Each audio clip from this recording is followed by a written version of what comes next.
Hi, I'm Allie Ontko, and I'm presenting on transgender healthcare rights and ethical dilemma. I'm going to begin my presentation by discussing background on the subject.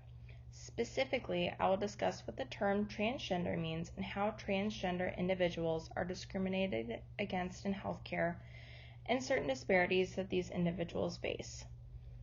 Transgender describes an individual whose gender identity does not align with the sex assigned at birth. Transgender individuals face discrimination and multiple disparities when seeking out healthcare due to his, her, or their gender identity.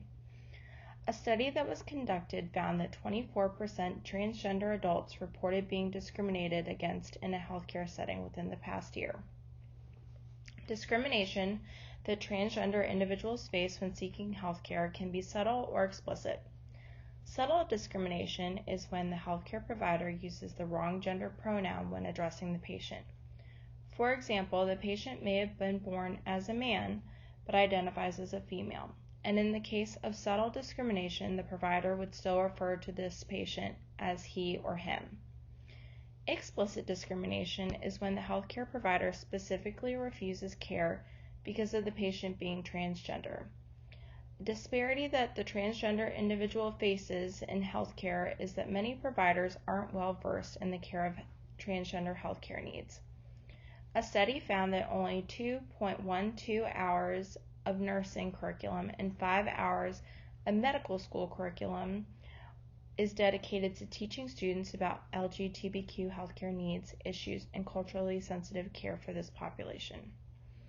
Other disparities that this population faces is lack of insurance coverage or exclusion of hormone therapies and gender reaffirming surgeries in insurance coverage.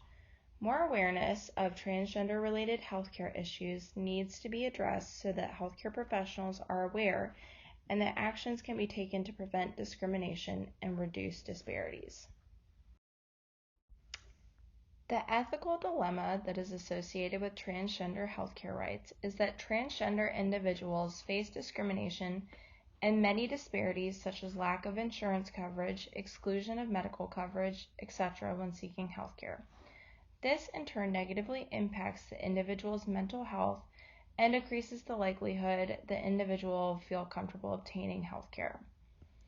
Due to feeling uncomfortable in seeking healthcare because of discrimination and lack of physician knowledge, the transgender individual often puts off receiving screening services and seeking out care when they critically need it. As well, lack of health professionals' knowledge regarding specific treatments and therapies that are needed, such as hormone therapies and gender reaffirming surgery, can have devastating impacts. Many physicians that lack the knowledge regarding transgender specific treatments and interventions will send their patients to clinics that specialize in transgender healthcare. However, the issue with referring patients to these clinics is that they often have long wait lists, and the transgender individual may wait many months before even getting a general appointment.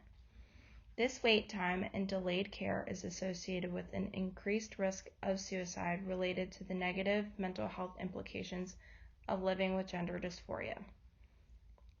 Mental health suffers immensely when transgender individuals are unable to receive gender reaffirming care. For example, a study conducted in the United States found that of 1,093 transgender persons that were sampled, 44.1% had clinical depression, 32.2% had anxiety, and 41% reported having previously committed suicide. The attempted suicide statistic is alarming, especially because this percentage is 26 times higher than the percentage of the general population that had previously attempted to commit suicide.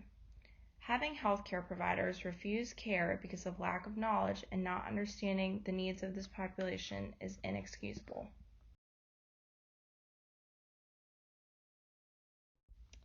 I am now going to discuss some resolutions to this ethical dilemma.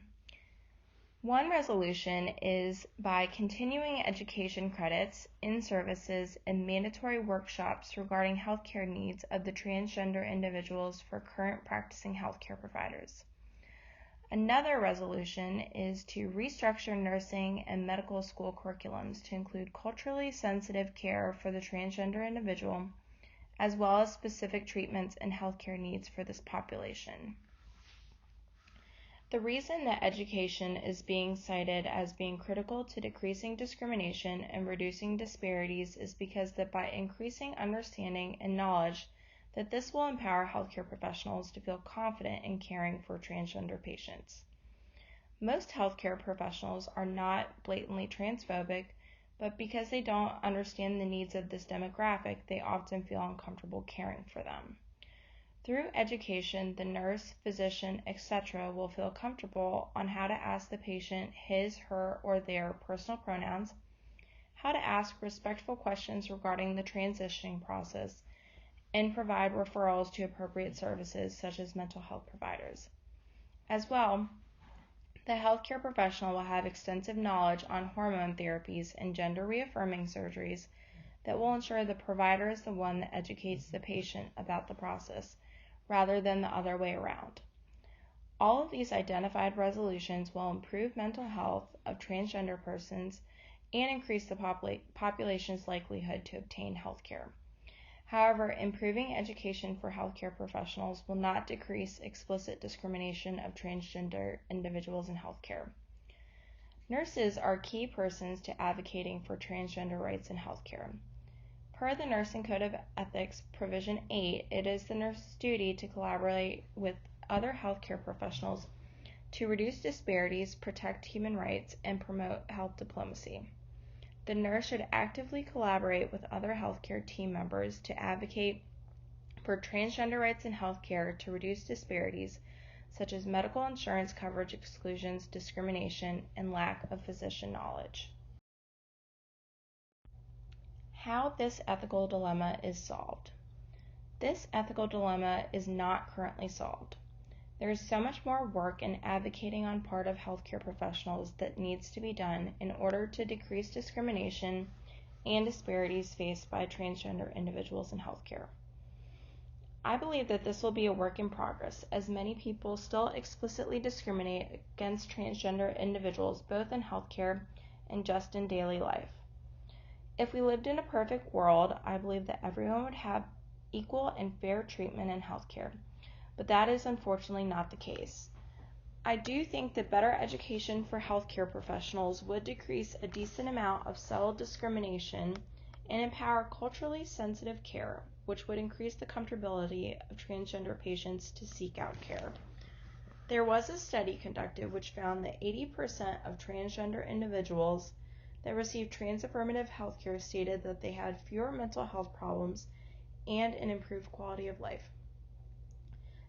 This statistic implicates that by receiving gender reaffirming care, that the transgender individual overall will be able to lead a healthier lifestyle both physically and mentally because they have the access to the proper care that they need. My personal evaluation for this ethical dilemma regarding transgender healthcare rights is that I believe by advocating for education regarding transgender healthcare needs and providing culturally sensitive care to this demographic, that it will empower individuals to feel confident in caring for the complex needs of transgender patients. That concludes my presentation on transgender healthcare rights and ethical dilemma. If you have any questions, feel free to email them to me and I will get back to you as soon as possible. Thanks for listening.